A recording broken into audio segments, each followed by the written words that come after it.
dear ladies and gentlemen, good morning once again. We're beginning our event, which is dedicated to the issue of the foreign fighters in the Russian army and people around the globe which are drawn into this war by the Russian Federation. We've been preparing a report jointly with our colleagues from FIDH and from other countries and from other institutions for 9 months. And we're here to present this report, but also to discuss how to halt this recruitment scheme that Russia spread all around the globe. And we will start with the opening statements. And I would like to invite my colleague, Oksana Pokalchuk, who is the co-executive director of the Truth Hounds, to say a few words to you.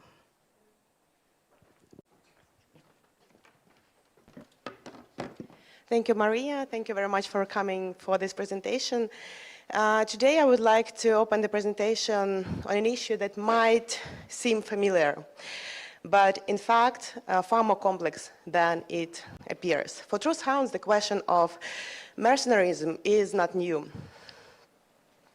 We have been working on foreign fighters and recruitment patterns in armed conflicts for several years. However, we began to examine the recruitment of individuals into the Russian armed forces from abroad, and it became clear that we were not dealing with a single, clearly defined phenomenon. What initially looked as mercenary recruitment increasingly revealed elements of trafficking in person, including deception, abuse of vulnerability, and in some cases, coercion. This is why the research we are presenting today matters, because it shows that this issue cannot be reduced to a single category, legal category or other category. It exists in the intersection of international humanitarian law, criminal law, and human rights law. And it challenges how we understand consent, agency, and exploitation in the context of modern war. At the same time, beyond this legal complexity, there is a very clear pattern. The cases we have documented demonstrate a systematic and exploitative approach by the Russian Federation towards individuals in vulnerable situations. Whether that vulnerability is economic or social or political, it is identified and used. This stands in direct contrast with narratives that Russian Federation promotes internationally. Because in practice, what we see is different. Individuals recruited through misleading promises, placed in conditions they did not fully understand, and ultimately used to sustain an ongoing war. Importantly, this is not happening in isolation. We have already initiated dialogue with governments in countries such as Bangladesh, Thailand, Philippines, and more. And what we observed is clear.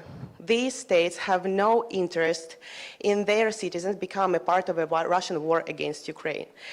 They do not benefit from it, and they are concerned about the risk and consequences for their people, of course. This leads us to a simple conclusion. This system of recruitment in its current form serves one actor, and one actor only, the Russian Federation. So our task today is not only to describe this phenomenon, it is to understand how it works in practice, to identify gaps in legal frameworks, and to think collectively about what can be done. This includes prevention, protection, and accountability, of course. Because ultimately, this is not only about recruitment itself. This is about how vulnerability is used in modern warfare and whether we are ready to recognize and address it. Thank you. Thank you so much, Oksana. So we were preparing this report jointly with our civil society colleagues, but also we relied a lot on the information coming from the state institutions. First of all, the coordination headquarters for the treatment of the prisoners of war. Therefore, I would like to invite General Usov for the opening statement at this stage. Пане Дмитре, будь ласка.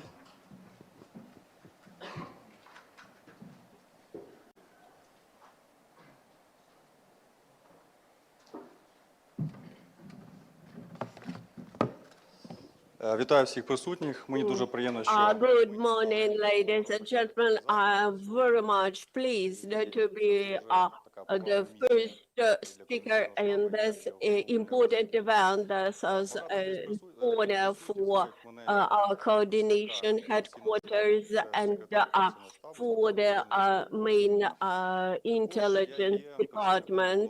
Many of you know me in this capacity as a head of the Center of Treatment of POVs and a representative of the main intelligence department. I think this is a unique combination which allows us to counteract an enemy who could not be prevailed purely in the military field. Our victory could be ensured with a big support from our partners. And in this context, I would like to thank once again for this report. Today, actually, we're dealing with the question how to counteract to recruitment of foreign fighters and to mercenaries, which is one of the aspects of the mercenaries. What I like about this report, I've seen that term predatory recruitment. This actually quite well reflects the pattern, the attitude of Russia towards people, to international law, to Ukrainian people. This reflects the total ignorance of Russia demonstrated towards the international law. I'm very grateful to all those who contributed to this report, to the diplomatic corps staff, to journalists, to experts, to civil society representatives, and without further delay, I would like to invite you to discussion on the report.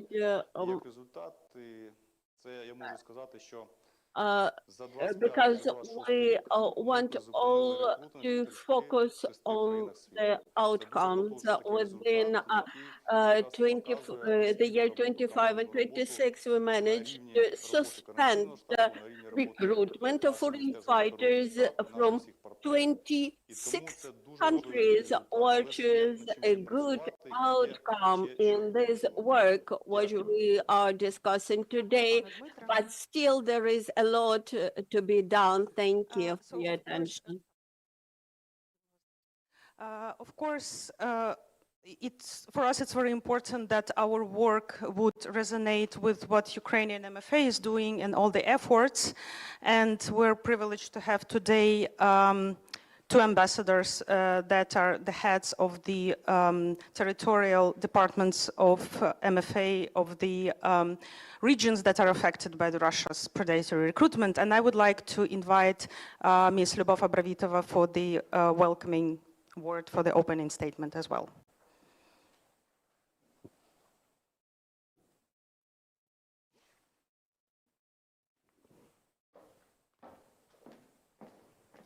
Good day, ladies and gentlemen, and it is a big honor for me to be here with you. I think it's a very important discussion that we are going to have today, and already the research that was done together with different actors led by the civil society.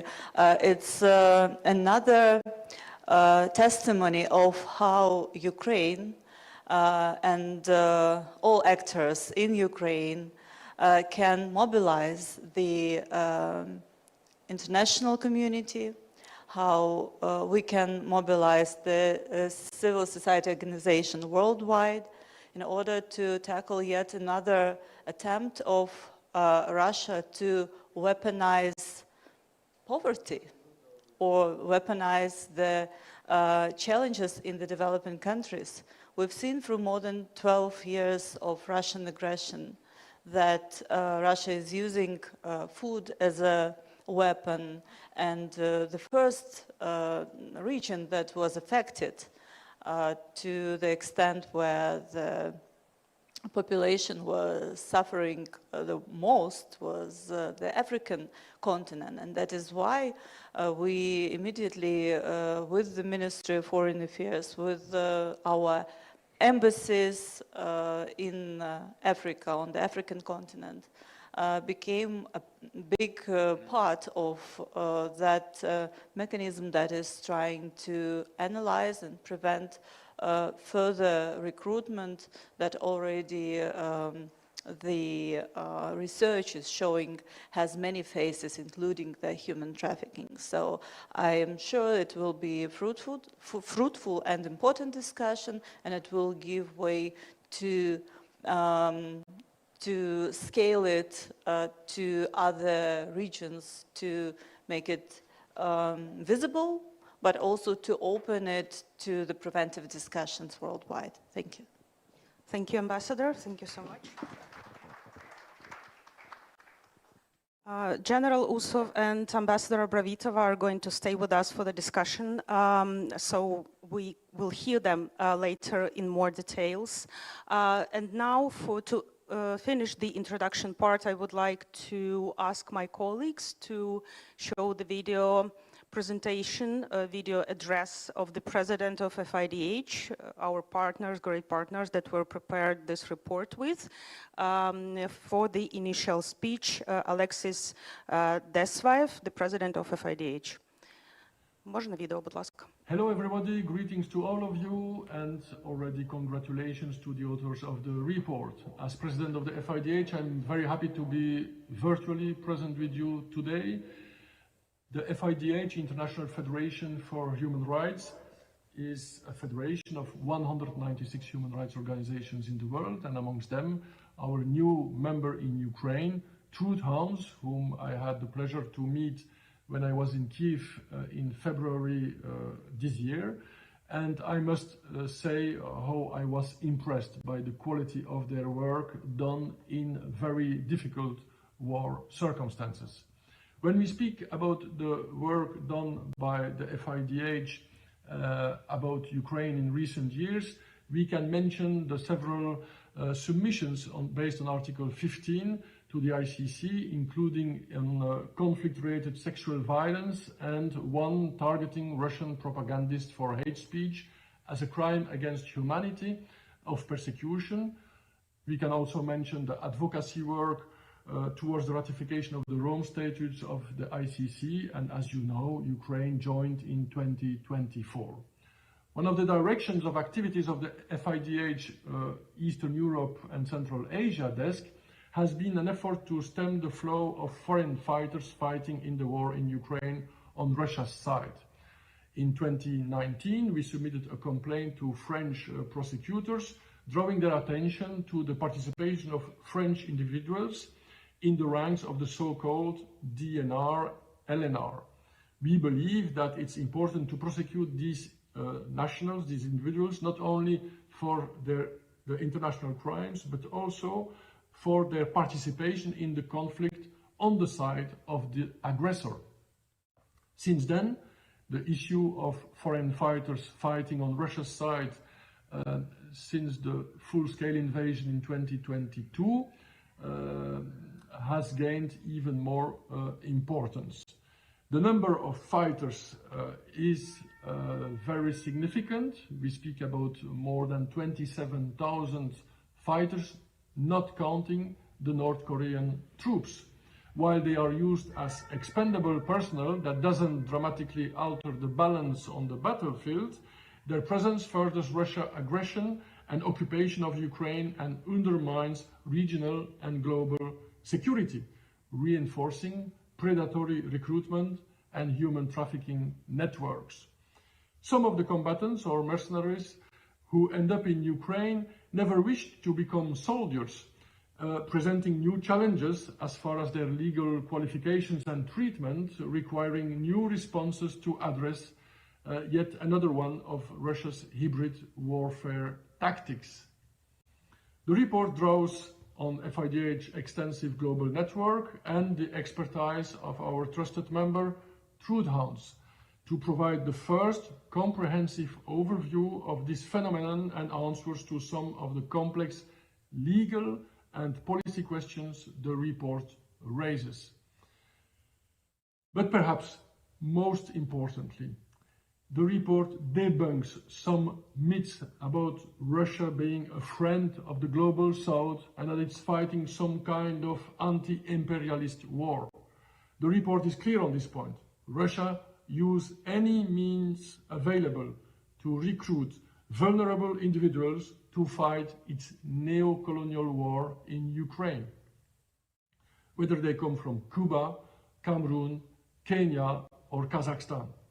This is the message that I, as president of the FIDH and our organization, will carry on in our future advocacy work when we go to the African Commission, to Geneva, to Brussels, or to state capitals. Meanwhile, I wish you a fruitful discussion, and I greet you by saying, no peace without justice for Ukraine. Bye-bye. So, and now we move to the presentation of the report. Actually, I hope you had a chance to grab it on the registration, and you will have a chance to read it later. But my colleagues will actually make you familiar with the text of the report. I would like to invite my colleagues to the stage. I will introduce them in a minute. Before that, I would like to acknowledge that our research and this event was supported by several important partners, namely the National Endowment for Democracy, French Agency for Development, and the European Union, and we are grateful for this support. And we will start the presentation with the input of our great colleague from FIDH, who was also with Alexis here in Kiev several months ago, Ilya Nuzov. He's joining us online, and he's the head of Eastern Europe and Central Asia desk. Ilya, please, the floor is yours. Yes, good morning. Do you hear me okay? Yes, we do. Very good. And I'm sorry, I didn't have a chance to grab the report because I'm not there, and that's a big omission. I wish I was there with you, and congratulations and a warm thank you to our partners from Truth Hounds for the excellent collaboration. We're very happy to share the results of the 9 months research, a research that might surprise you to hear did not start out as a pure human rights research. In fact, both of our organizations operated under the conviction or assumption that anyone who participates to fight in the war in Ukraine on Russia's side, in fact, furthers Russia's aggression and occupation of Ukraine.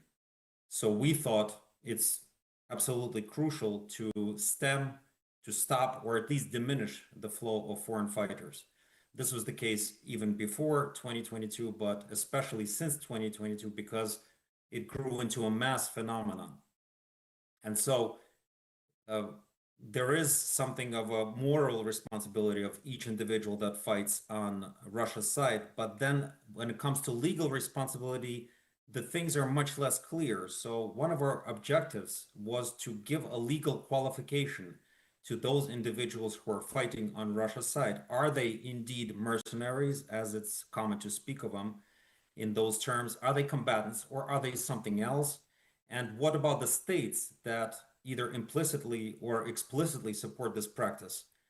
So because we wanted to make policy recommendations on how to curb this practice, we wanted to ground that in international law, and hence there was the need to give a legal qualification to this phenomenon on both the individual and the state level. So when we set out on our research, and we started to, and our partners at Truth Hounds started to conduct the interviews with the prisoners of war who came from the different countries that our report covers. And they revealed some of the deceptive and coercive practices of recruitment that my colleague Denis will speak to, the instances of mistreatment on the battlefield and the ultimate utilization in meat assaults or other functions on the front lines without adequate training. When we started researching the normative framework, we came to a realization that we're dealing with something else here, something perhaps extraordinary. But the normative framework reveals something that I haven't seen before: a system that is grounded in law to augment the reserve of soldiers to be used as essentially disposable human material on contract. And this system, it was based on the one hand on the incentives to join Russia's armed forces, and on the other hand, it made it easier for foreign nationals to join Russia's armed forces. And I want to expand on this here. So on the one hand, Russia adopted laws that made it easier to join armed forces by easing the language knowledge requirements, by making the by broadening the age of soldiers who are able to sign up, by omitting the legal requirements of residency in Russia to join the armed forces. So that made it a lot easier for foreigners to sign up. And on the other hand, it enacted a huge budget that would incentivize combatants to sign up. So there were a system of financial incentives that promised between 2,500 and 3,500 euros for each fighter. And there was a system of referrals to reward institutional and private individuals, so institutional actors and private individuals, for each fighter that they brought to sign up to the armed forces. And those amounts were quite significant. So from 700 euros to up to 4,000 euros. And what was especially surprising for me, for instance, is that the recruiters or the municipal authorities started differentiating between foreigners recruited, say, from near abroad, like Central Asia, and those recruited from farther away, offering more money for those that are recruited farther away, indicating the intent of the state to really reach out and grab as many people as possible from all over the globe, and offering more money because it obviously requires a greater logistical expense to transport those individuals and to arrange for their visas and so on. So the system really reflects a concerted effort to reach out as far as possible. And then, of course, another incentive in addition to the financial was the offer of citizenship. And that's something that that was revealed to us was a significant benefit to fighters who were seeking to flee poverty and were looking for stable lives in Russia, because the citizenship was offered not only to combatants but their families. And if in the beginning, in September of 2022, the offer of citizenship or the eligibility for citizenship came after signing the contract and 6 months of service in the so-called special military operation. In May 2023, it was sufficient to only sign the contract for 1 year, and one became eligible for citizenship. So you can understand how much of incentive this had offered to a potential recruit coming from a very poor context, or context characterized by political instability. And then, of course, another means of recruitment was the sanctioned use of force and administrative pressure and intimidation by the state, which was revealed to us through open source research and also confirmed through interviews, and my colleagues will detail that. So as a result of our research, we concluded that on the individual level, it turns out that the international legal framework, and namely the UN Convention on Mercenarism, is frankly outdated and too narrow, and does not reflect the current state practice to permit the qualification of most of the foreign fighters that we examined fighting on Russia's side as mercenaries. But they could be tried for mercenarism, and in fact, they have been tried for mercenarism or foreign enlistment as a matter of domestic law. So some of the normative frameworks that we examined, they're much broader than the international legal framework. But most are indeed combatants and should be accorded POW status, as Ukraine has done. But perhaps most importantly, as far as our findings are concerned, at least some of the fighters that we've examined are victims of human trafficking because they have been recruited and transferred to Ukraine by deceptive or coercive means for the purpose of being used as disposable infantry.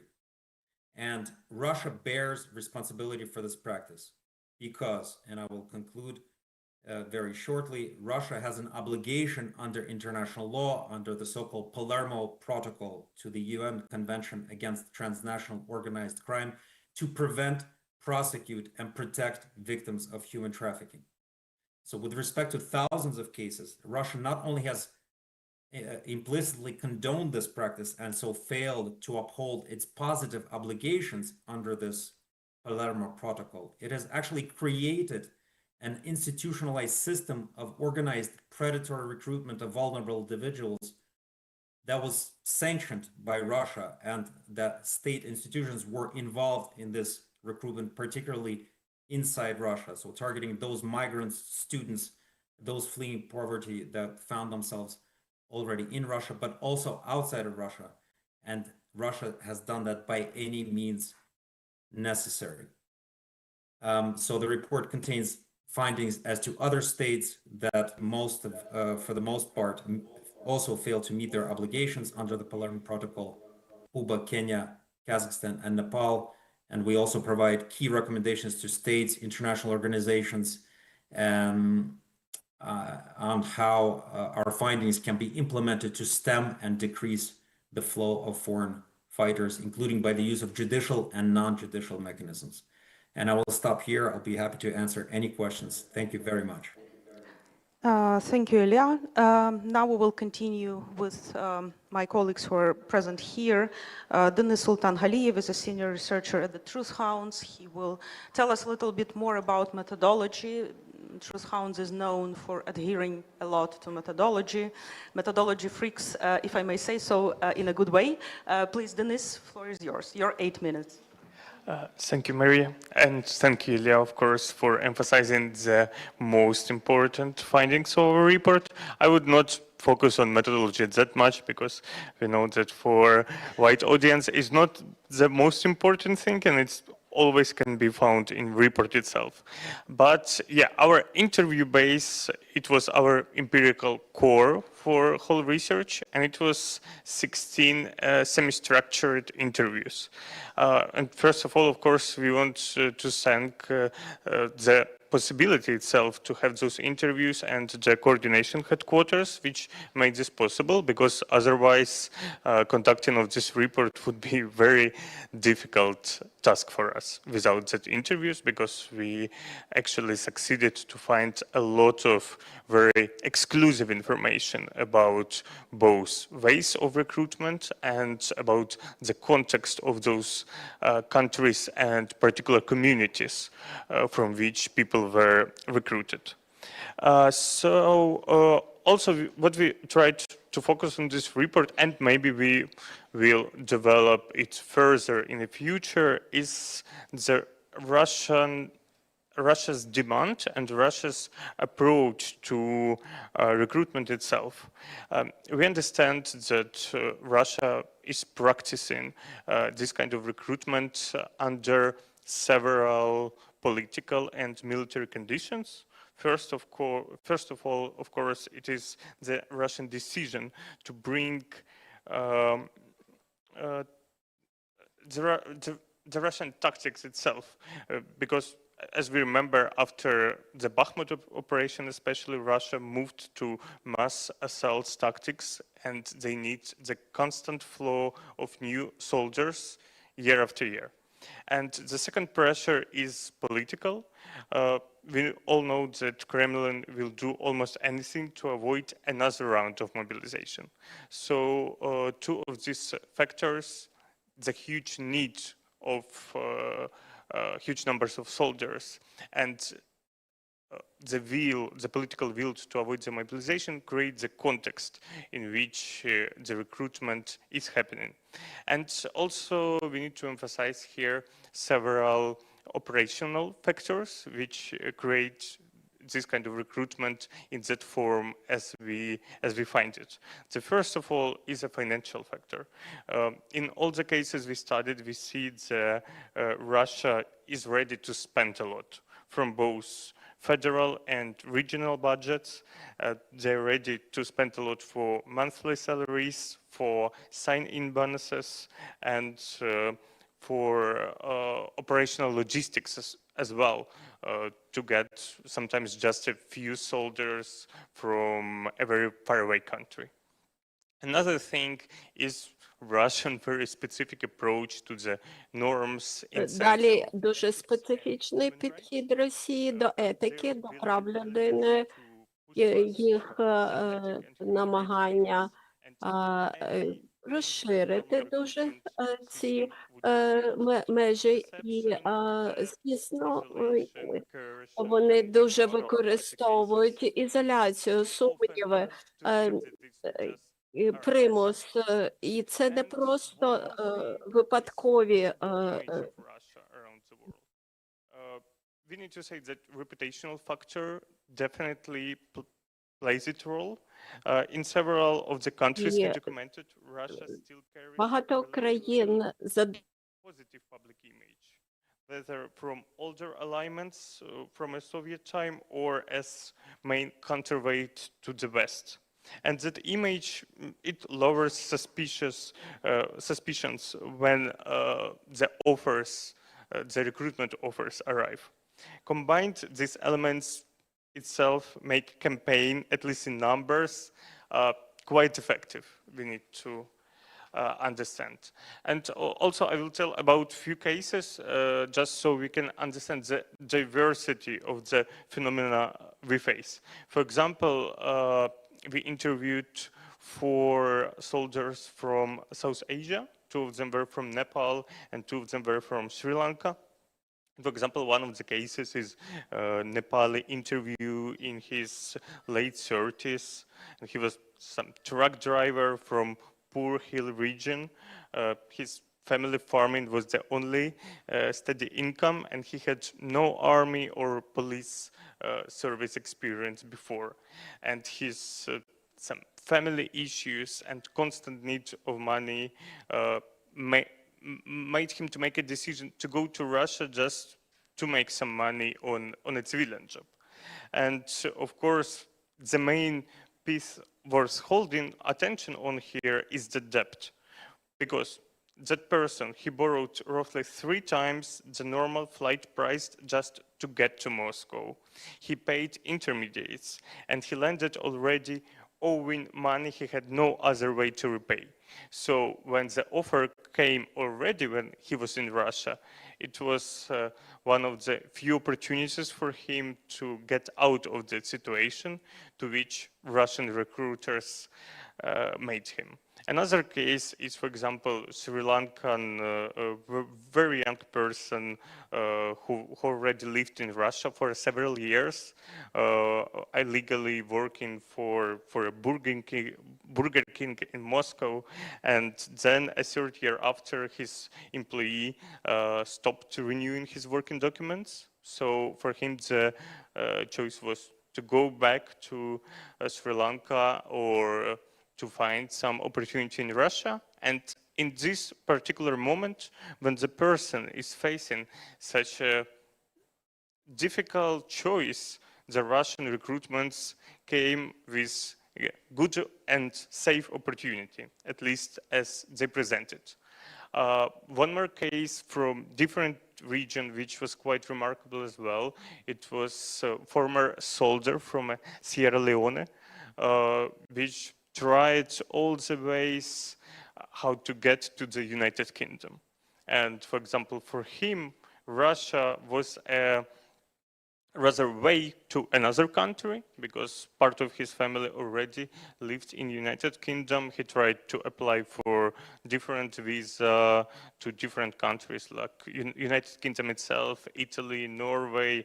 Of course, all the options were rejected, so he tried to go through Russia, and while staying in St. Petersburg, he was recruited. What's interesting, he was recruited not by Russian itself, but by another African, fluent in English, working from inside Russia, and clearly running a business of moving the West Africans through this particular route by making them believe that they will get to United Kingdom just after a few weeks staying in Russia. So the very last conclusion is that what we faced generally in our research is that the range and diversity of cases is really wide. Stories are really different, and in some of the stories, free will to join the Russian military is combined with very difficult circumstances. But at the same time, all of these cases, they share the same logic of predatory recruitment. All the cases, they are based on usage of vulnerability of these people. Thank you. Thank you, Denis.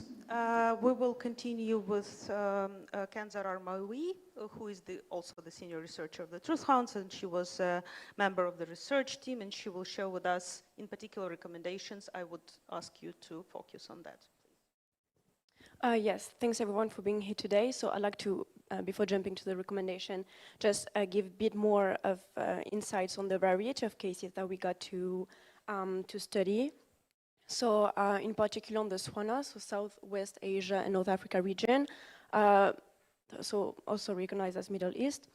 This region, considering all the countries that it covers, includes, like, we covered a lot of countries within this region for practicity reason, because, I don't know, like, they all have the same, I mean, Arabic language is quite shared in this region, and there are many similarities.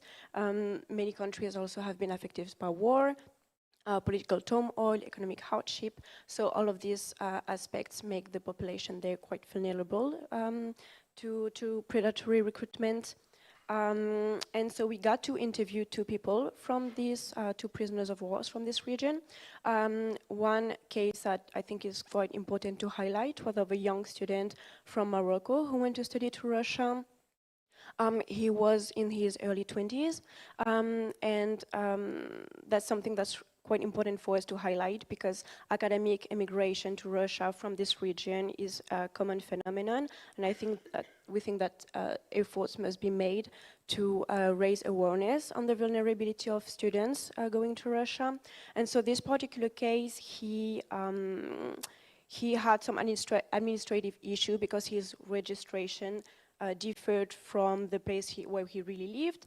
And this particular issue was used after by the police as a way of blackmailing him and showing him that joining the Russian forces would be a way out of this situation. And the words that he shared with us from his experience were quite shocking, because he said that clearly he was offered this opportunity by the police, and then he was said that he was offered the contract, and he was said that if you don't want to sign the contract in this room, you will sign it in another room. So there are clearly signs of blackmailing and the usage of force against, a migrant, a student, a young person who's away from his family, doesn't speak the language, etc. That's really how the vulnerability of these people are being exploited.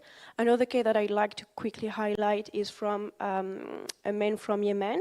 So we know that the situation in Yemen has been quite difficult for many years, and he said it to us. He said, for the past 15 years, everything that we've known is war. And so he had this offer for a job in a farm in Russia with a salary much higher than what he could expect in his home country. Having to, provide for his family, his children, etc., etc. So, what's interesting here is that this motivation came alongside how to say that, an organized trip alongside all the Yemenis, 11 Yemenis, who transited to Ethiopia before being sent to Russia. So we kind of have all the criteria of what human trafficking looks like. And once he arrived to Russia, he was met at the airport not by farmers, obviously, but by people wearing military suits. His passports were confiscated. He didn't obviously speak the language. He didn't have a SIM card or any way to contact or reach out to his family members. And that's how he ended up at the front line. And then as a prisoner of wars. So I think that when we speak about foreign soldiers, these are also history that needs to be told because, as we've said, these vulnerabilities are really exploited by Russia. I'd like to quickly also speak about a Cuban prisoner of war that we've interviewed, without going into details, because his words were really, I think, shocking to us in a way that he said that he was able to leave the country, and we asked, okay, did you cover yourself for the tickets? And he said that, of course, no regular Cuban can afford a way out from the country. So this is really the kind of opportunity that we get to leave the country. And then obviously, alongside many other Cubans, he ended up at the front line before being captured. So this is to give a face of what the numbers and the stories actually look like. And so a pre-value that we try to have in our report is that we acknowledge the issue. We see that there's a variety of geographical zone, a variety of stories, of people, etc., etc. Now, what do we do with this? So we try to come up with a set of recommendations. Of course, because of the complexity of the issue, the recommendations don't come easy. But still, we think that there are several things that could and should be done.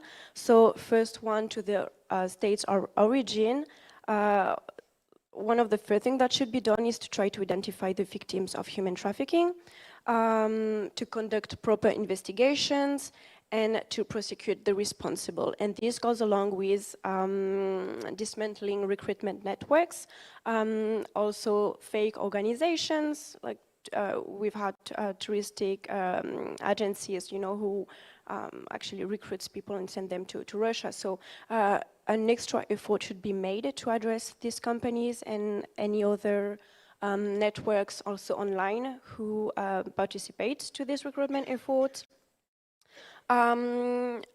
Also should be reinforced anti-trafficking legislation in accordance with international standards and in particular with the Palermo Protocol. And obviously public awareness campaigns must be made, especially when I think about students who go to study in Russia. So this is a really important point. That should be made because we know that once they enter the Russian soil, they will be alone and also inclined to this kind of practices. And then also potentially engage with Russia so that the victims of human trafficking could be repatriated home or help their way back home so they do not have to engage in the war aggression against Ukraine. We also address recommendation to the transit states because we also believe that they have a role to play here. So this goes with really practical things such as monitoring mechanism at airports, for example, when we have people going to Russia. So an effort should be made to make sure that they know where they're going and that they won't end up in some recruitment scheme without their knowledge. And then we also have some recommendation to Ukraine because we understand that this is a really complex issue and we try to come up with some ideas of what should be done and how this issue should be treated. So as my colleagues have said, the status of prisoners of war should be continue to be applied. And if there's a doubt on the nature and the status of the individual, then a hearing before competent tribunal should be done in accordance with international humanitarian law. And then the states of origin should be notified when a prisoner of war is captured. And then Yes, when there are reasonable doubt that the person is victim of human trafficking, then a protective human rights framework should be also reinforced and applied, with, for example, allowing contacts with diplomatic agencies, but also with family members, and also with the International Red Cross. We also have recommendation to international organizations and the European Union and the UN in order to support such public awareness campaigns and also efforts to hold Russia accountable for such practices and to protect and prevent potential victims of human trafficking. And of course, recommendation to local NGOs who should keep documenting and reporting and providing a recommendation to help preventing this kind of practices. Thank you. Thank you, Kenza. And of course, we have recommendations to Russia, but we were debating a lot whether we should put them at all in the report, because of course it's ridiculous and they're not gonna implement them, but we still put those recommendations there, acknowledging that Russia is continuing the war of aggression against Ukraine and uses people of various nationalities in order to do that, to continue this war. So before we move to the African angle, I would say, and we have a lot of distinguished speakers on Africa, I would like to give the floor briefly to two of our colleagues who were co-authoring the report from Asian countries. And first of all, Artur Alkhastov, who is the lawyer, independent researcher from Kazakhstan, which is, as you might know, one of the highlights of Russian efforts. Central Asia is provides the most people to the Russian army, and of course we could not avoid highlight this issue. And please, Artur, the floor is yours. Tell us about the research that you've made within our common efforts for this report. Thank you so much. Hi, everyone. My name is Artur Alkhastov. I'm a Kazakh human rights defender, and today I would like to briefly present the Kazakhstan section of the report. But first of all, let me begin with an important update.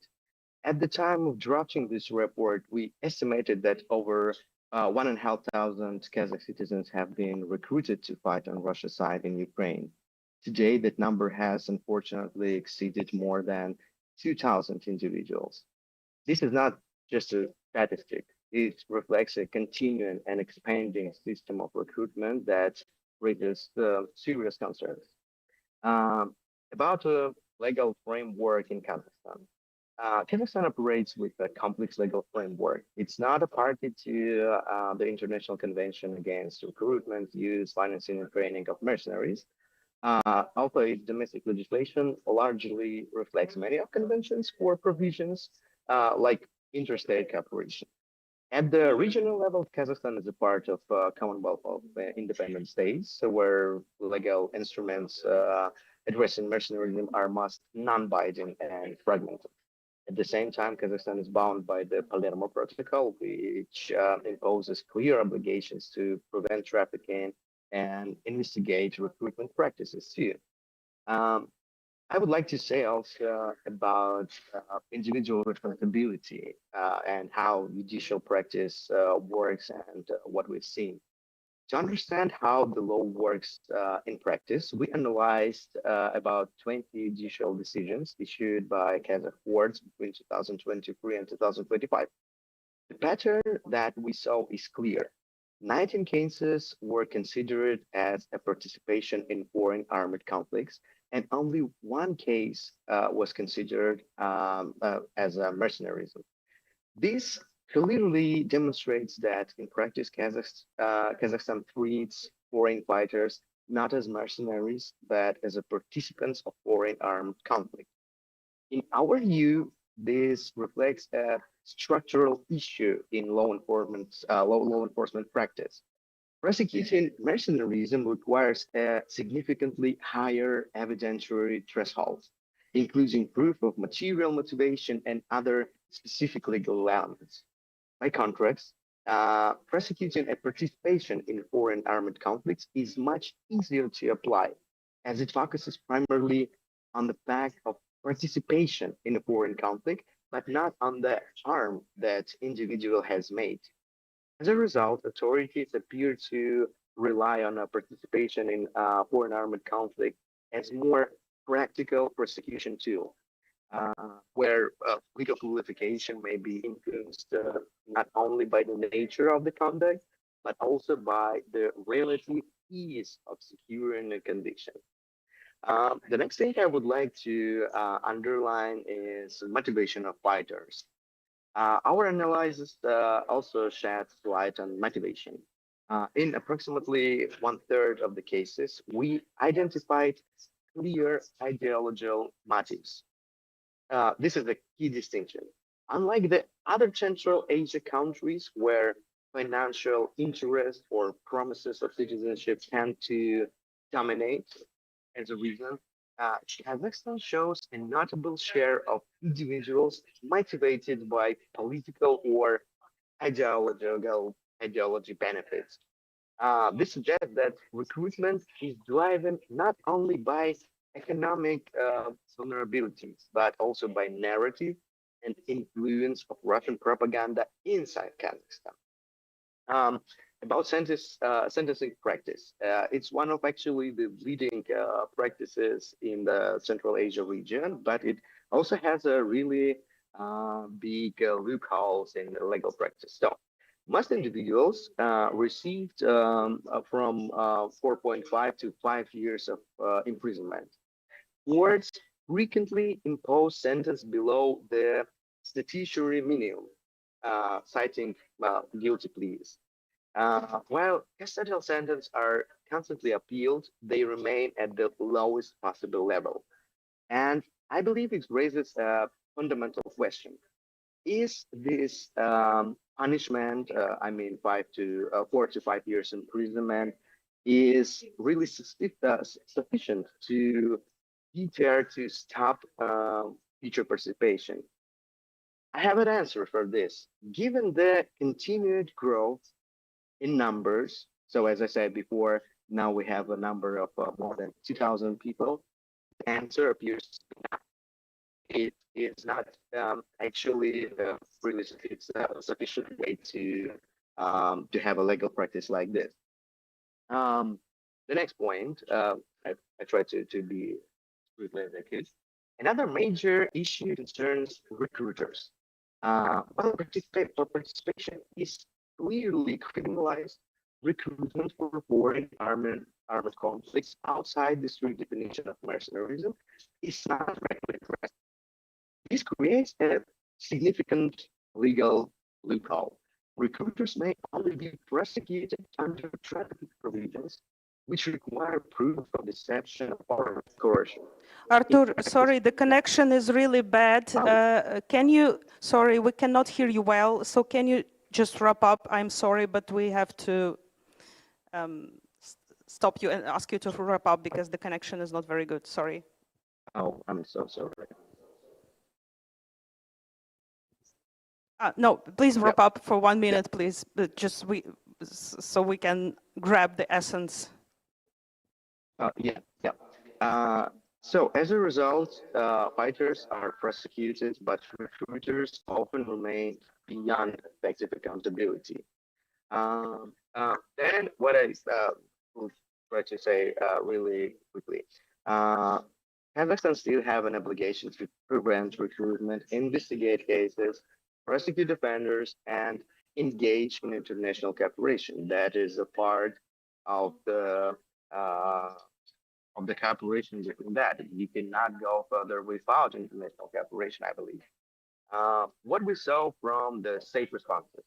So at the beginning of our report, I made a lot of inquiries to key state bodies, including General Prosecutor's Office, National Security Committee. Yep. Sorry, it's also bad. Yeah. Okay. So sorry. We have to finish with your speech because it's really bad. And so just. But while we're still in Asia, I would like to give the floor and to wrap up our presentation of the report with Nepal. And if Pramod is here, is he here? Yes. Pramod Jaiswal, Dr. Pramod was a participant of the Crimea Global Conference here in Kyiv in the previous year, and I'm happy that we managed to continue our cooperation in this particular topic. And Dr. Jaiswal, please highlight in a few minutes what changes do you expect from the new government in Nepal? Do you hope that the recruitment will be halted? We know from the coordination headquarters that it's already almost halted in Nepal. But do you see any efforts in that direction, or it might be worse because of the war in Iran and limited opportunities for Nepali people to go to work in the Gulf countries? Just briefly, please. Thank you, Maria, for the very important report. It was really interesting, and I really enjoyed reading it. It's very informative, and I'd also like to thank you for this opportunity. First of all, on whether the new government is addressing the problem, there are some visible steps, but they remain largely reactive rather than systematic. The government has initiated crackdown on middlemen and recruitment networks, treating parts of this as a human trafficking. These are very positive signals. It shows recognition of the severity of this issue. However, enforcement is still uneven, and the response has not yet evolved in a coherent migration and labor security policy framework. So that is very challenging. Most importantly, the government has not fully addressed the root drivers, because what is the major reason behind this is unemployment, underdevelopment, and limited domestic opportunities. So as long as these persist, restrictive or punitive measures alone will not be sufficient. Regarding further risk and trend, the concern you have raised are very real. Like Nepal has a long history of labor migration to Gulf countries and Malaysia and others, and this has created a structural dependency on external labor market. In the context of global uncertainty, economic slowdown, or you can say conflict zones that are emerging, shifting visa regimes. If you look at US and many of European countries, they are very strict visa regimes. These are forcing workers to look for alternative destinations, which includes Russia, especially if entry barriers appear very lower. If it is easy to get Russian visa. So I think this creates a dangerous gray zone. Every individual who migrate for civilian work has become vulnerable to deceptive recruitment practices, coercive approaches, coercion or misinformation, or indirect exposure to military recruitment network. So if the war continues and Russia maintains relatively accessible visa pathways, we can see a diversion of those migrant labor to Russia, not only from Nepal but from the whole Southeast region. It will be out of depression. It will be out of compulsion. Because of the current situation, if they are in that particular region and if they have no other options left, I think the risks are higher. So my assessment is that unless Nepal adopts a proactive approach, I think three trends are likely. One, continued outflow of youth driven by economic necessity. Diversification of migration destinations are important, which is risky scenarios, and expansions of informal and unregulated recruitment network are there. I think to respond this effectively, I think Nepal need to move beyond crackdown and focus more on strengthening bilateral labor agreements, improving pre-departure awareness and protection mechanisms, and also regulate recruitment agencies more strictly, because if you look at the previous case that you're talking about, it is more because of lack of regulation. So I think most importantly, investing in domestic job creation and skill development is very, very important. That is the only way we can hold our Nepalese, or you can say South Asian, back in the region. So this is not just a migration issue. I think it's a development and governance challenges. The states are coming with some solutions, but these are not tangible, because as long as Russia have easy visa regimes, and as long as they have all those propaganda, I think people will find a way to reach there.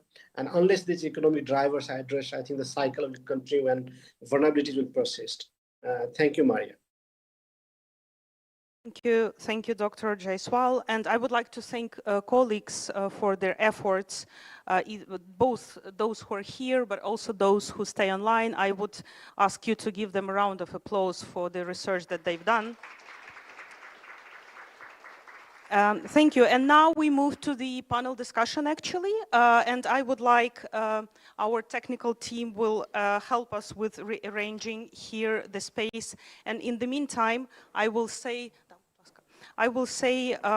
about who is going to be participating in the discussion further. So we have Dmitro Usov, who is here with us, who is the secretary of the coordination headquarters for the treatment of the prisoners of war.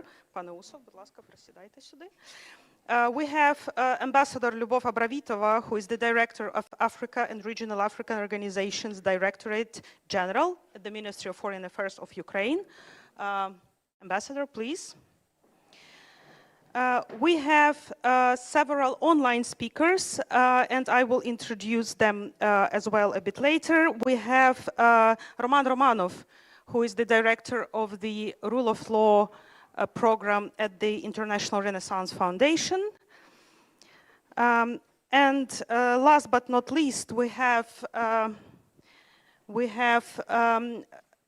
guest from the state of African diaspora, Ms. Olashu. Sorry that my pronunciation is not very good, but Olashubomi Iginla Aina, MBE. Please have a seat. And also we have Ambassador Oksana Dramaretska, who is the head of the Directorate on Latin America and Caribbean. Please, Ambassador, join us as well. And we have also online participants. It's Ambassador of Ukraine to Republic of Kenya, Yuri Tokar. We have Alexei Bobrovnikov, who is the first secretary of the Embassy of Ukraine in the Republic of Kenya, Rosemary Tolo, a Kenyan journalist who highlights this issue. And also Elena Aparats will join us. She is a former chair of UN Working Group on the use of mercenaries. Honestly, I have no idea how we can squeeze it all the speakers in 1 hour, but we will try to do that. And of course, I understand and I respect that you might have some questions. We will try to take them, but I cannot promise you anything. But we can promise you the networking during the coffee break after the event. So please, without further delay, I would like to invite General Usov. Пане Усов, я знаю, що у вас є презентація, тому запрошую вас до слова. I know that you have a presentation. The floor is yours. And tell us about the hottest spots, so to speak, in terms of recruitment. Central Asia is the usual suspect, not very favorable role of a leading country in that respect, but still, and other considerations that you might offer. Thank you very much for, thanks to all the previous predecessors, previous speakers, and the report, which is very important, and the recommendations that we are trying to offer in our country, to our partner countries, and we use that. And let me draw attention to the fact that mercenarism or recruitment for mercenarism is of such a scale that the coordination staff project I Want to Leave, we all know there's this I Want franchise, as we call it, to deal with the problems that we observe. This I Want franchise, we started it in 2022, I Want to Leave, and then we customized for Want to Fight, Want to come back, and there's this project where we are unique and the only to publish the figures of losses of casualties of Russia in the war against Ukraine. I want to bring back, coming back to recruitment and mercenarism. We would like to say that we have arrived at this conclusion that we need a special resource or venue. Let me disclose this now, that in a week or a fortnight we are launching a new project under the I Want to Leave project, StopRussianRecruiting.org.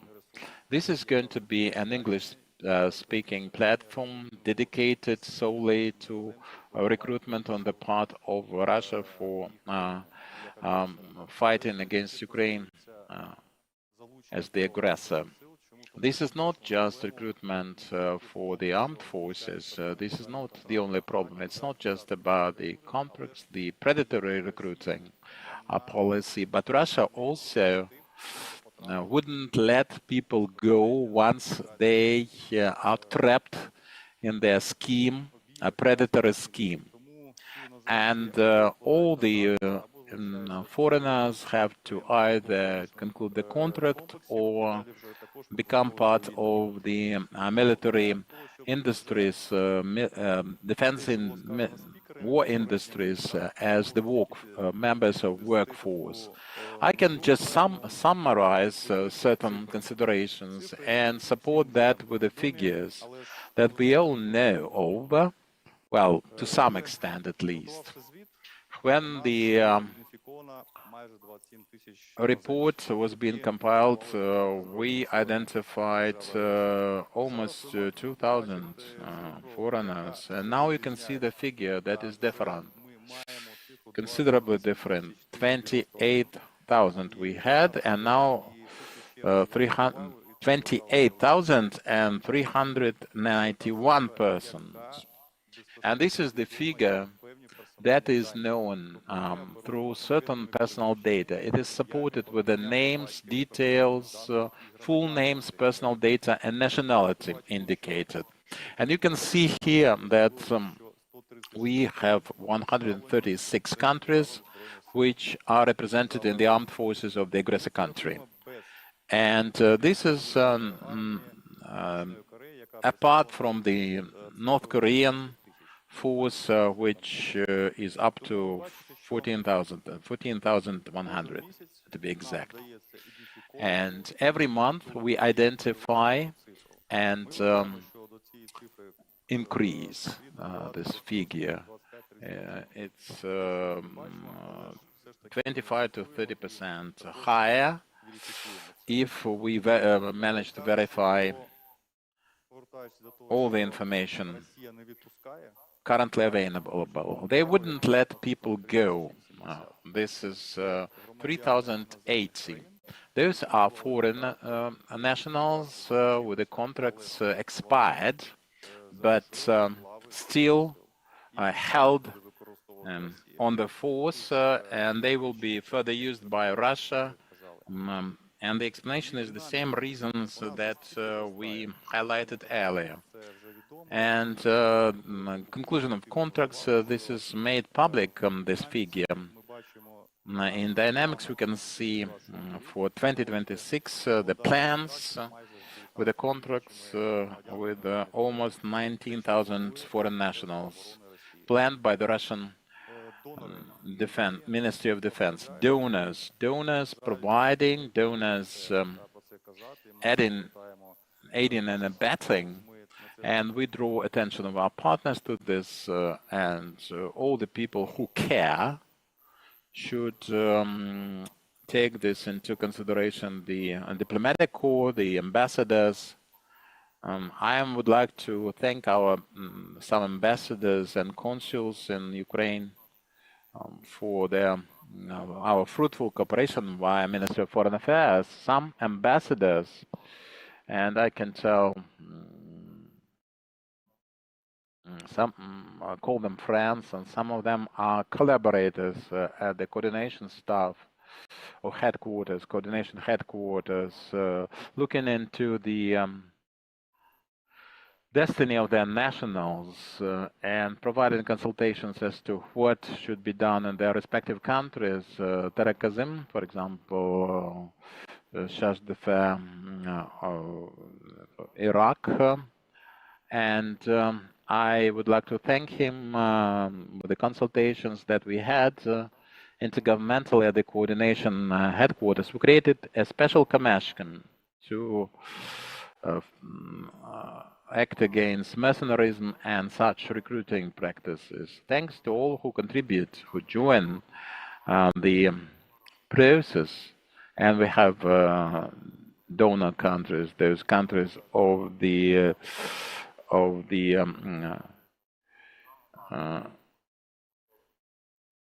the African countries, the immediate countries of the Russian Commonwealth, but we have to think about the African countries as the most vulnerable, prone to providing the human resources. And we have to look into every single case where nationals conclude such contracts.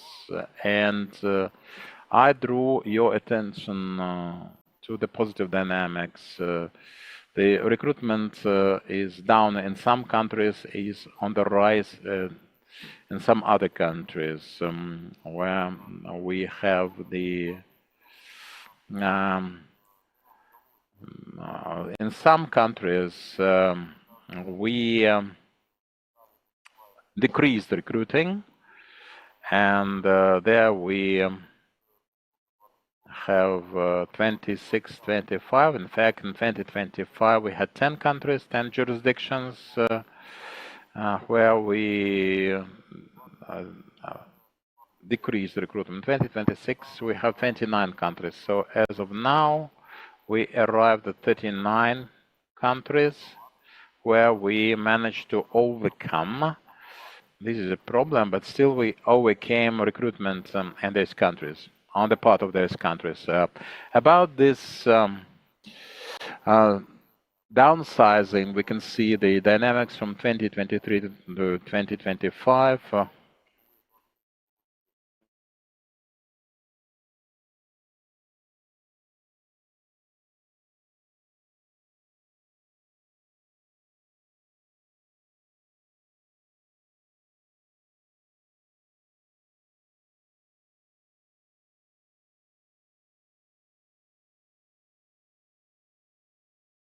In some, so you observe the drop in Nepal, for example. Here in these countries on this slide, you observe the growth in some countries, the growth of contracts, and here you clearly can see that a lot of work is needed at the level of our coordination center, at the level of the Ministry of Foreign Affairs of Ukraine, and maybe international organizations who are mentioned in our today's discussion. Then the next issue is about the persistence of Russia. They do not allow foreigners to live without involvement into some military affairs. Here on this slide, you see citizens from India, Egypt, and Nepal who are being involved not so much into the armed forces, but to the military production of different equipment or weaponry, which is then used at the battlefield. I would like to emphasize this and to draw your attention to this slide, which shows how the foreigners perish and how soon they perish, how many people perish very soon after conclusion of the contract.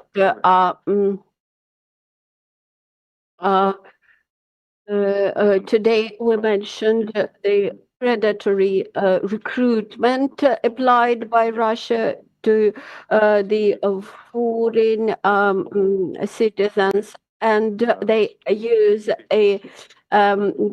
another term in opener. An opener is a person who contributes to the so-called the meat assault. When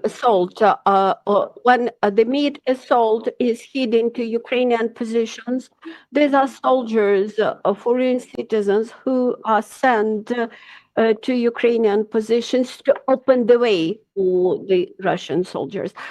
And here you saw the 7 top countries who contributed to that meat assault operations. And I would like also emphasize that the numbers of those whom we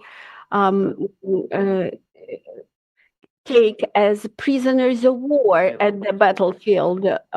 One of the objectives of our I Want to Leave project is to incentivize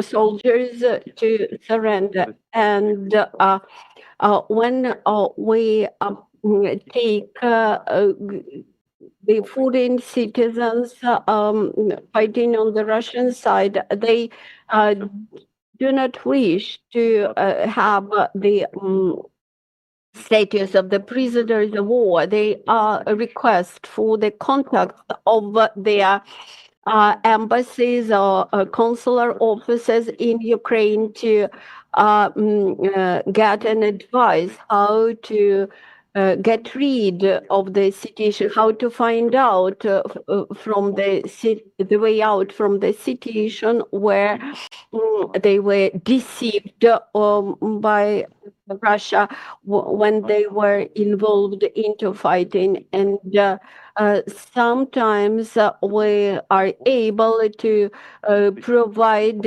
even proper detention and proper treatment for these people when we establish contacts with the embassy.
Hello, can you hear me?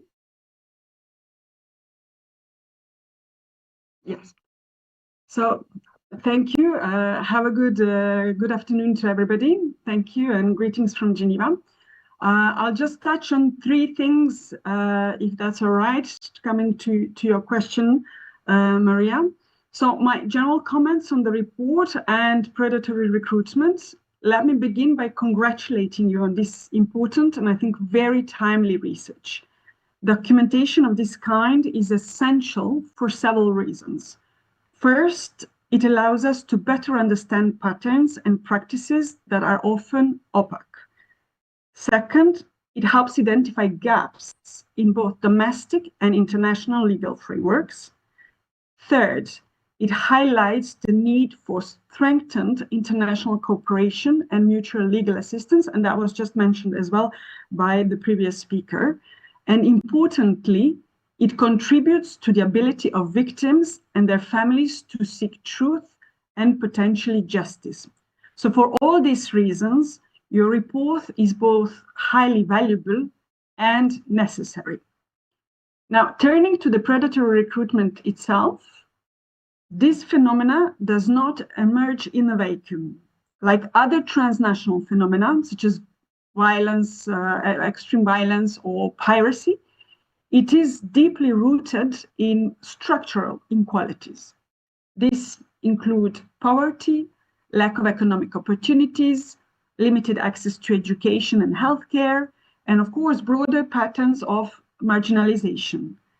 These conditions, all of them, could create environments in which individuals become particularly vulnerable to recruitment. And in some cases, predatory recruitment may itself amount to a violation of human rights, particularly where it's exercised through coercion, deception, or even exploitations, as we've seen in the report. It is also important to stress that predatory recruitment is not unique to the Russian context. We have, the working group has previously documented cases, including the recruitment of detainees in Russian prisons by the Wagner Group and associated actors in 2023, but also through Syria and before in the 90s also with Yugoslavia context. So it's not a unique. But at the global level, this is a broader phenomenon. And the working group has worked on this as a special report that has been presented to the Human Rights Council in 2023 because it's a systematic and global phenomenon. What may be distinctive in the present context is the scale, organization, and integration of these practices into a broader conflict strategies.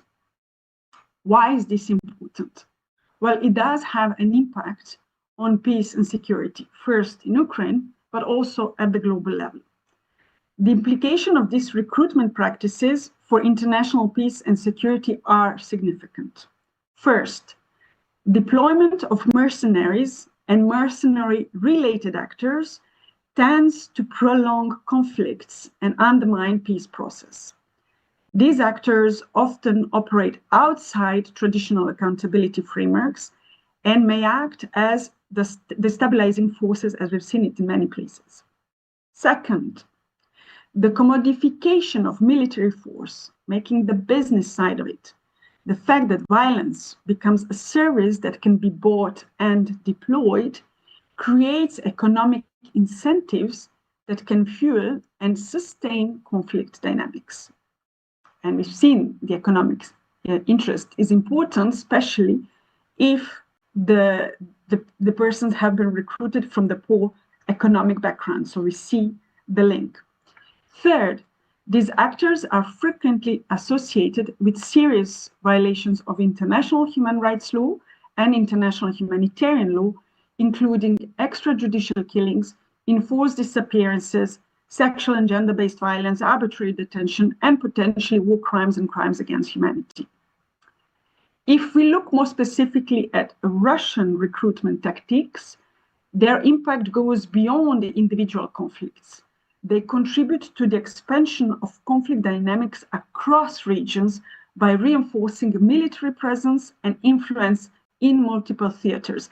And we've seen the connections between what's happening in Mali, in Central African Republic, in Libya, and Ukraine front, dispatching of different militaries and paramilitary units across different conflicts. This also intersects with transnational criminal networks. And again, the report highlighted this very importantly.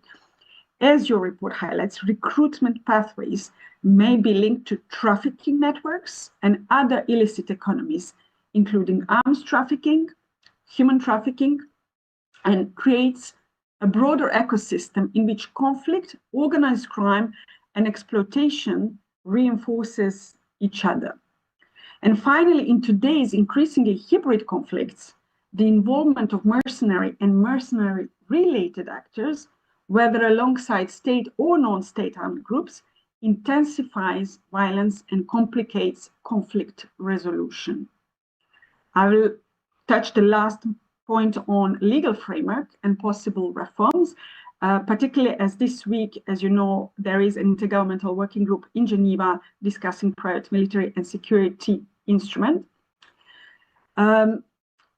Recruitment is not just one element of mercenarism. Recruitment is the central entry point for understanding the phenomena as a whole.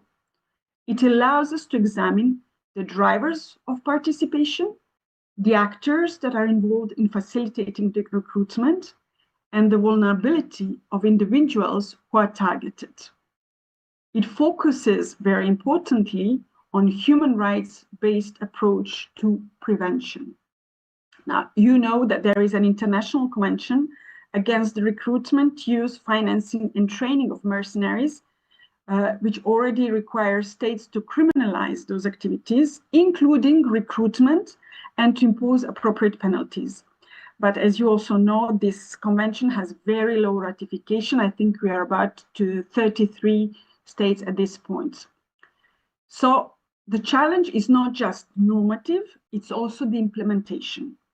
A more effective response requires comprehensive domestic legislation covering all aspects of mercenarism, effective enforcement and allocation of resources, and just as my colleague previously said, coordination is really needed internally at the domestic level, but also at the international level. And what is needed also is the strengthened international cooperation, particularly in investigation, prosecution, and information sharing. Without this, even well-designed legal framework risks remaining largely ineffective in practice. So to conclude, predatory recruitment is not only a symptom of conflicts, it is increasingly becoming a method through which conflict is sustained and expanded.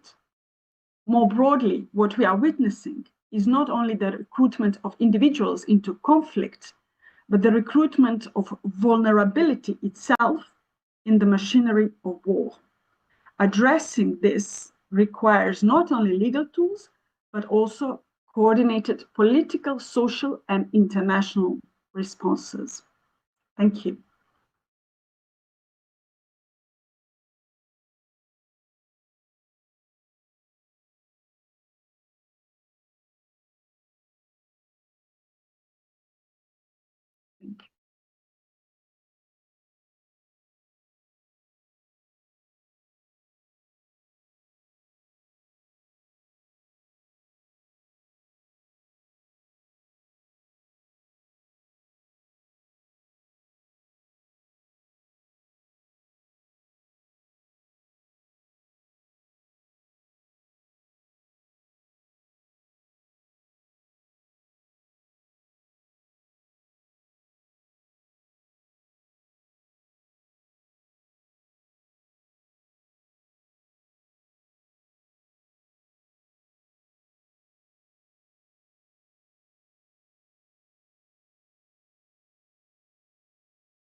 Через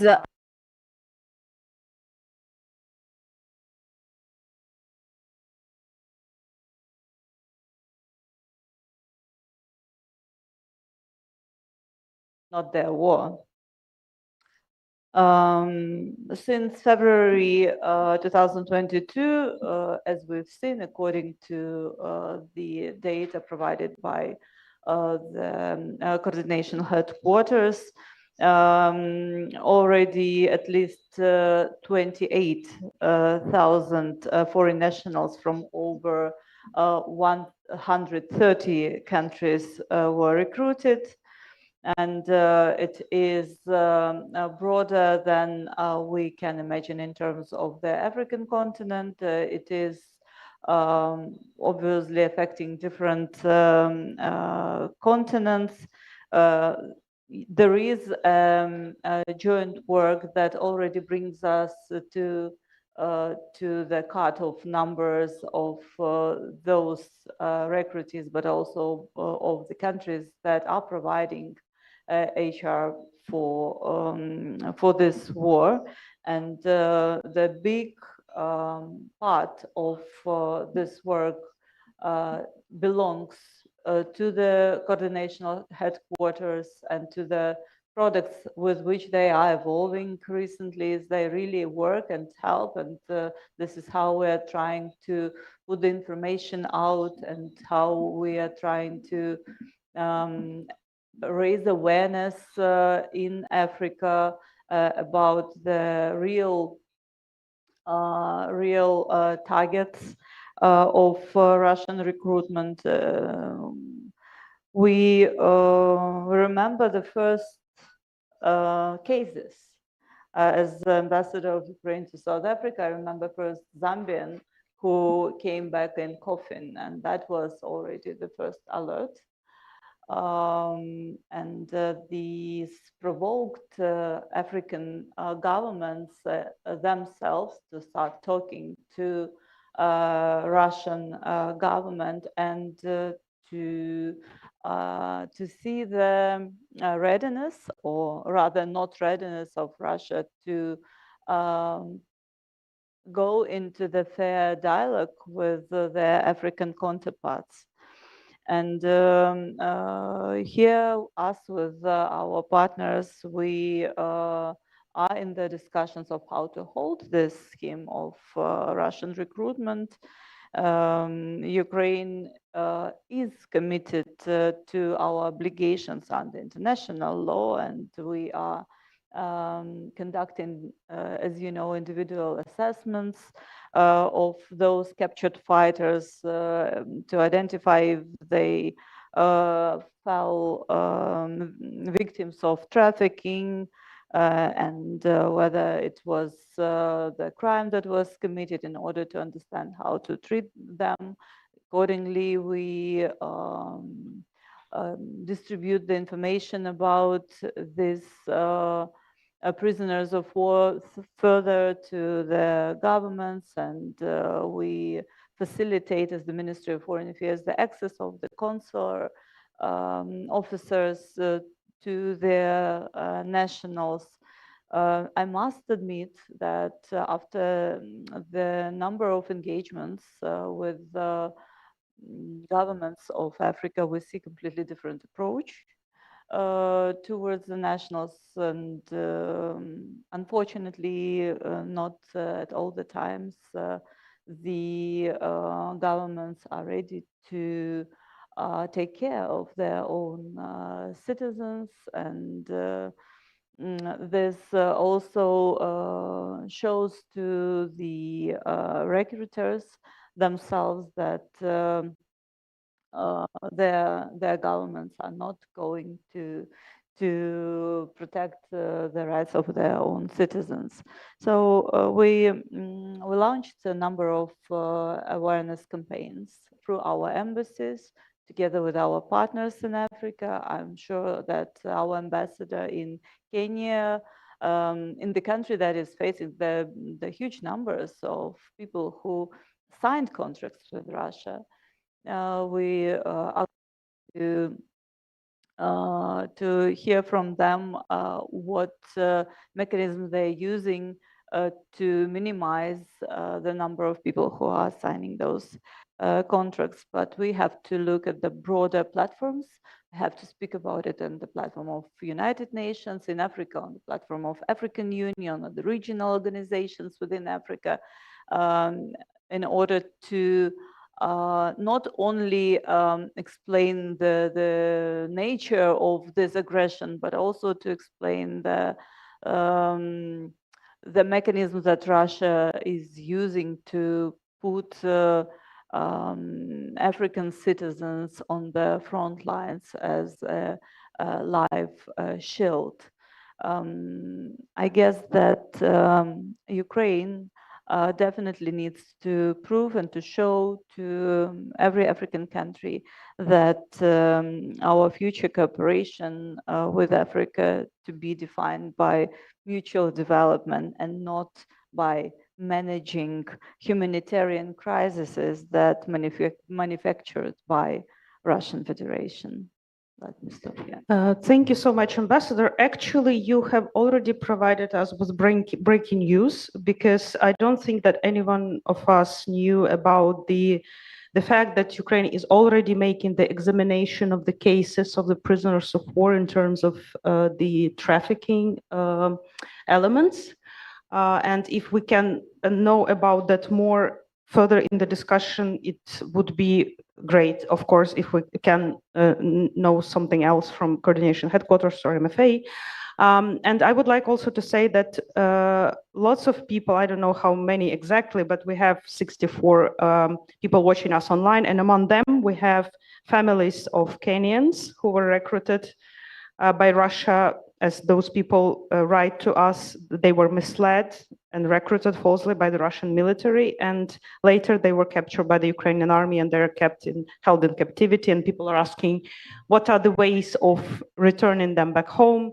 I don't know if Ambassador Tokar can comment on this question, but we have Ambassador of Ukraine to Republic of Kenya with us online, Mr. Yuri Tokar. If he's here, I would like to give him the floor to elaborate on the situation in Kenya, actually, because I think that Kenya was highlighted a lot because there were many people recruited, but also because there is like really very vibrant civil society there. There are free media, and there is a space for the people to react with the rallies, with the publications, etc. So did it work somehow? And what's the situation now in Kenya with the recruitment and with the reaction of the state? Good afternoon, everybody. Just got in time to make it to join this conference, and thank you very much for this invitation. And also would like to thank for arranging this very important conference, which is important not only for Ukraine, very important, but as well as for other continents and other countries around the world. Well, that's also especially concerns Kenya. Kenya, maybe correct me if I'm wrong, but my recent information was received that Kenya is among the biggest number of citizens in the Russian army from the African continent. And this generally started in 2026. From the beginning of 2026, a serious campaign started with aim to recruit Kenyans and Kenyans to other African countries to the Russian army.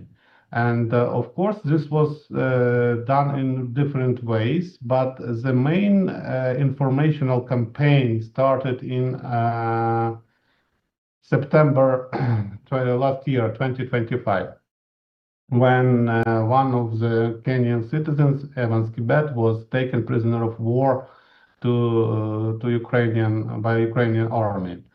That caused a very serious concern and very serious wave of information, different publications in the mass media of Kenya. So it had caused a serious informational campaign with aim to show that what is going on in Kenya and what is happening. Generally, the reaction of Kenyan government was quite effective and resultative, because almost a few weeks after the information about Evans Kibet, some companies were arrested. Especially one company, there was a raid done, and there was found more than 20 Kenyans that were prepared to go to Russia for work. That is the usual, as we heard a lot of things about that, about the instruments, how do they do that? So they were proposing different works, like driver, medical worker, anything like that, so guards and so on. People were seduced by huge salaries that were suggested for them, and so some of them were taking credits from the bank, some were borrowing money, some were selling the land with aim to get to Russia, with aim to get a good salary. So main instruments that was used here was economic vulnerability of the people. Interesting thing that the director of that company that was arrested, and Russian citizen was also involved in that. So Russian citizen was deported next day. But the director confessed that only his company sent to Russia about 1,000 people. And he had signed contracts with some Russian company or some Russian government. So he was thinking that everything was legal.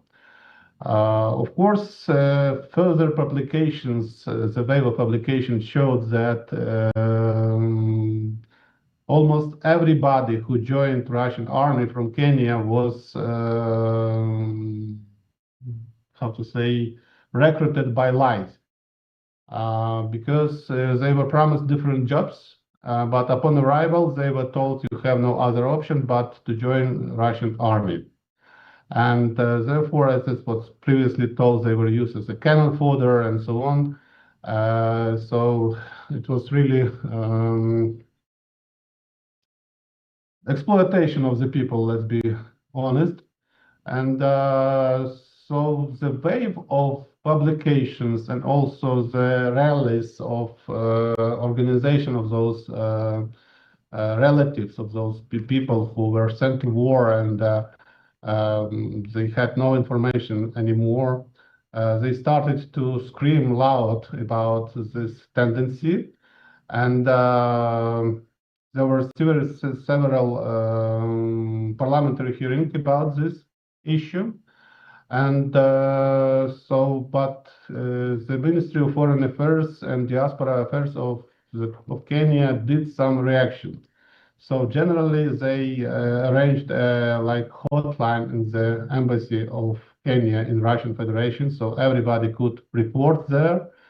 And from the beginning, by the end of, correct me if I'm wrong, by the end of October, they went to the number of about 180 Kenyans that were lured to Russian army. Further on, the situation was developing, and also publications continued, and publication about new victims of this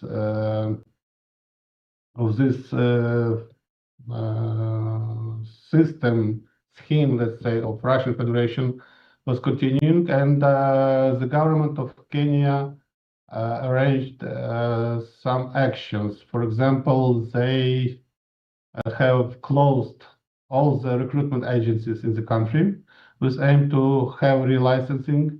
Secondly, they started to pay special attention in the airports to the people traveling to Russia.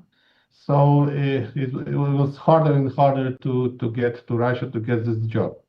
But anyway, our information confirms that this tendency continued. So Russian Federation continued to hire people, but now they were knowing they are joining Russian army. And with different, well, this was like kind of special operation for each person to join Russian army. So they were traveling via Uganda by bus and then to Turkey and from Turkey to Moscow or to St. Petersburg. And also they had to record the video that they are aware that they are joining Russian army. So again, this informational campaign and different rallies of those relatives that suffered from these actions of Russian Federation continued in the country. Therefore, one of the solutions Kenyan government considered the visit of Mudavadi to Russia with aim to solve this issue once and for all. They had serious hopes for that, and we see that the statements of Mudavadi underscore that Kenyans will be put on the top list of the recruitment, as well as they were held negotiations with Lavrov with aim to return the people that are in Russian army to return back to Kenya. However, if we see very attentively and very carefully look at the statements of Lavrov, he mirrored that situation for the discussion between the ministries of defense. And he didn't confirm the stop list. He didn't confirm the release of Kenyans that are in the army, and so on. Ambassador, thank you so much. I have to interrupt you. We have so many speakers more. If I may, please conclude 30 seconds and we will continue here. Yes, so general information is that from the March 2026, we do not see any additional Kenyans joining Russian army. And so hopefully this agreement somehow works, but we are closely monitoring that.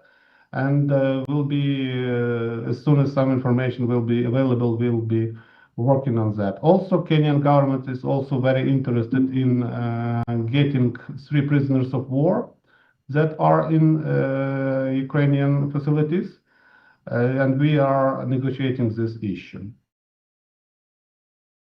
Thank you so much, and I hope it will provide some more information and at least vague answer to the question that relatives of the Kenyans are asking.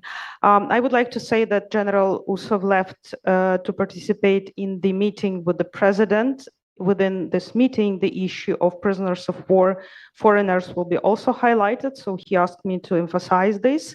And I hope that there will be further developments with this issue, in the direction of some solution, so to say.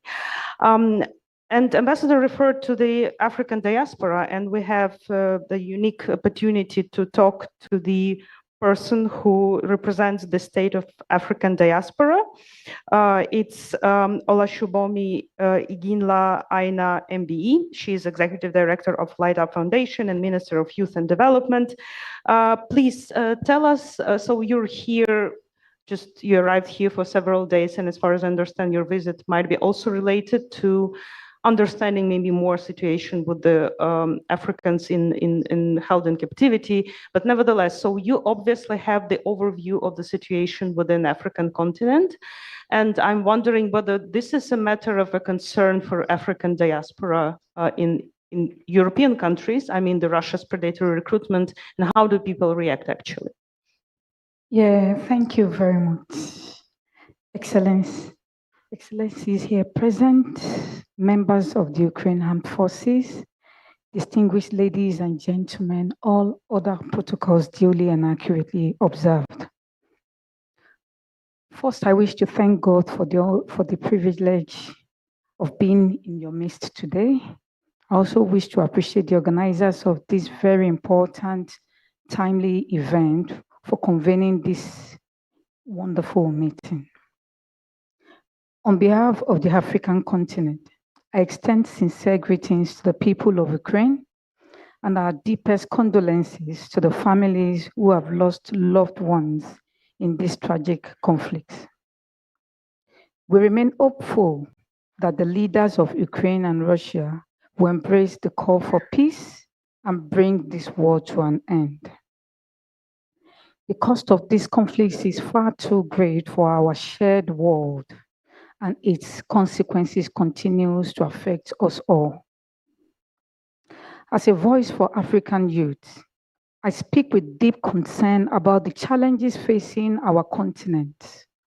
For example, irregular migration has become a growing crisis, largely driven by young people losing confidence in their future within Africa. Through Light Up Foundation initiatives, including the Creating Awareness and Alternative CAA mission efforts. Efforts are on the way to address these issues. Yet, thousands of young Africans continue to lose their lives each year in deserts and at sea, reflecting a silent crisis that mirrors the toll of war. According to the International Organization for Migration, IOM, approximately 3,000 to 6,000 African youths lose their lives annually in deserts and at sea, with figures believed to be underrepresented and underreported. The Russian-Ukraine conflict has extended its impact far beyond Europe, contributing to increased poverty, hunger, and economic instability across our dear continent of Africa. It has also introduced new vulnerabilities, including the reported recruitment of African youth into the conflicts, which is the reason for the gathering today. While we respect national sovereignty and individual freedoms, we are deeply concerned that such recruitment places already vulnerable young people at even greater risk. The Ministry of Youth and Development for the State of African Diaspora, which is my ministry, has encountered families already overwhelmed by tragedy, one having lost 8 members under painful circumstances, with a father now mentally impaired. Now they are searching for a son confirmed to have been recruited and gone missing. In another home marked by hardship, a family continues to search for a promising son who left out of desperation to join this war. Many still wait, hoping for answers that may never come. Across Africa communities, griefs are without closure. Members of our African community are constantly performing symbolic burials for sons whose bodies may never return. Some of these families have to bury trees to represent their sons because they can't find their bodies. It is very tragic. These are not statistics. They are vulnerable young lives shaped by hardship and compelled by circumstances. Their stories call for collective conscience, urgent reflection, and responsible actions. We must work together. Government, communities, and young people to ensure transparency, protection, and prevention of further losses. We respectfully call for a refrain from recruiting African youths into these conflicts, while efforts continue to promote informed and hopeful choices. We also call for a safe release and repatriation of prisoners of war to their home countries in collaboration with respective governments. We remain mindful that young people in affected nations are also enduring immense hardship. Ultimately, a lasting solution lies in a decisive commitment to peace. The time to end this war is now. We all are at loss if we continue this war. Once again, I want to thank you for the privilege to speak today, and I hope that both the government of Russia and Ukraine would help us with our work with African youth. Thank you. Thank you so much, Ms. Alashubomi, for joining us today and for your speech. So we have several more speakers. Sorry for this delay. I apologize also before the audience and the speakers. So several important perspectives more. We have Roman Romanov, who is the Human Rights and Justice Program Director at the IRF, International Renaissance Foundation in Ukraine. So Roman, IRF has been working with this issue, has been following it. And since you were engaged also lately with in the projects of communication also with the African civil society representatives, I'm wondering, what do you think about how we should or should not communicate the issue with the local organizations and local communities as Ukrainians? Thank you very much, Maria.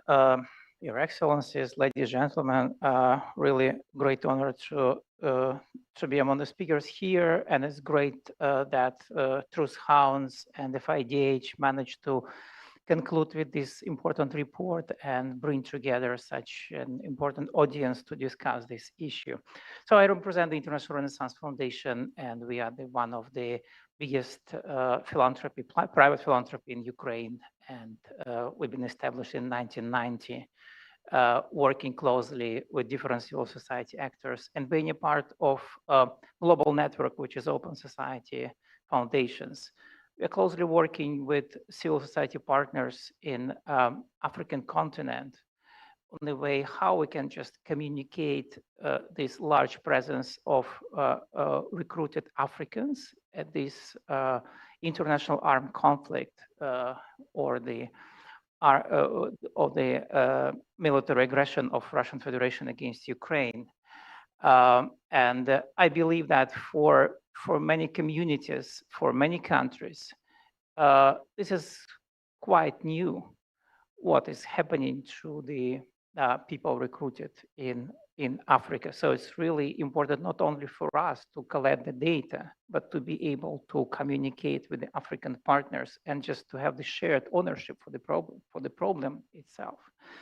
I just would like to refer to the one of the most remarkable speech at the UN debate just after the full-scale invasion against Ukraine. It was the Kenyan ambassador, Martin Kimani, who just clearly explained the imperialistic nature of this armed conflict and how dangerous is the attempt to change the borders of the countries by force, especially for the Africa, which inherited the borders from the fallen empires.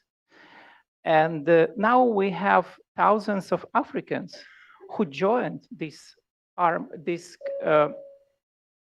conflict.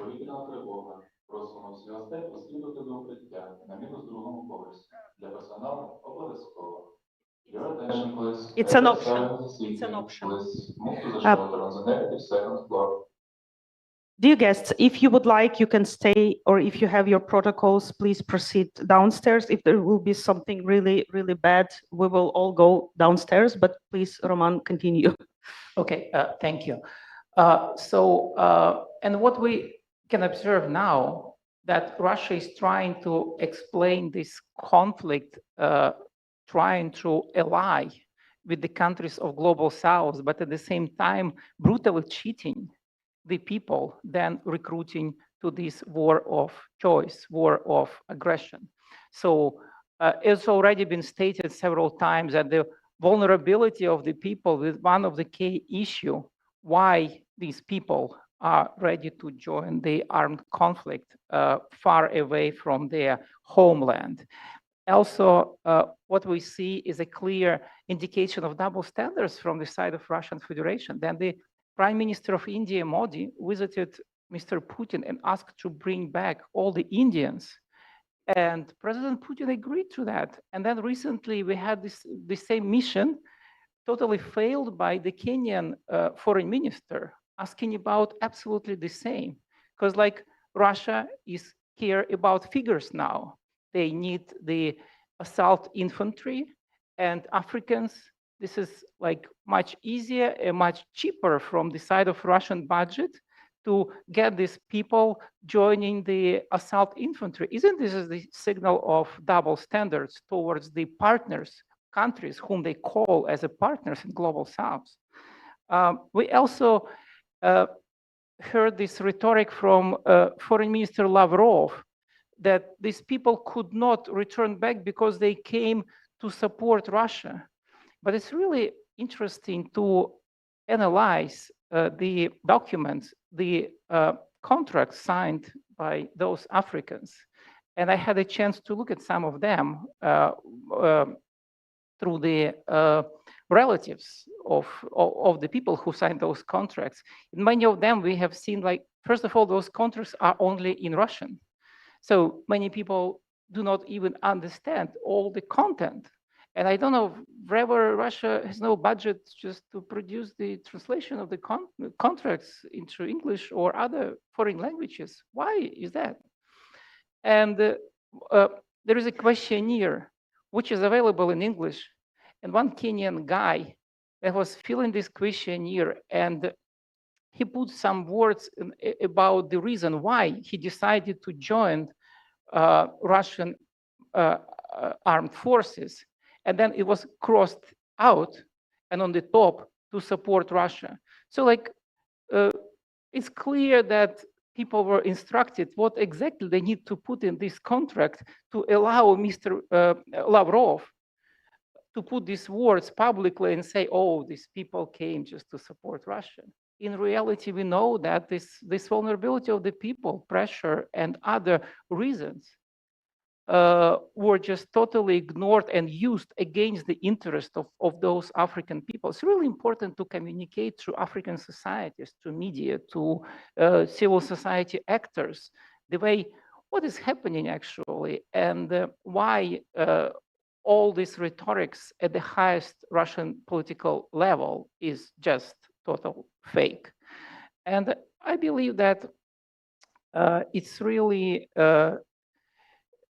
not only the shared problem, but also the opportunity to talk with our African partners and colleagues about like shared problems and shared values, which we want to defend and to promote. If the international legal framework is weak enough, probably we need to work together on that, right? And that's exactly the kind of interaction we are trying to facilitate as a Ukrainian Foundation in close partnership with our African friends and colleagues. Thank you very much.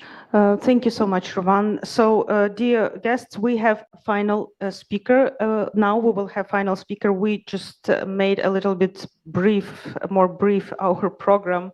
We know that it's already took too long. It seems like we don't have any considerable threat for now from Russia right now, at least. And to conclude our conversation, I would like to give the floor to Ambassador Drabaretska, who is working actually with the Latin American and Caribbean region, which we did not highlight a lot. Only Kenza mentioned about Cuba.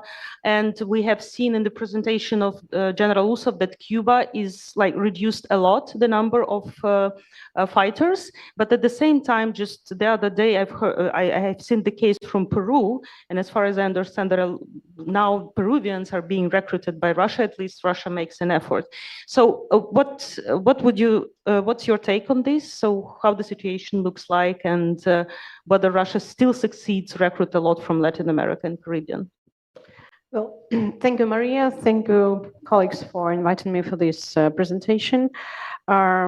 I would like to thank for this comprehensive and extremely timely study in the context of analyzing Russia's global practices in recruiting foreign nationals in war against Ukraine. The Latin America has a bit special place, I would say.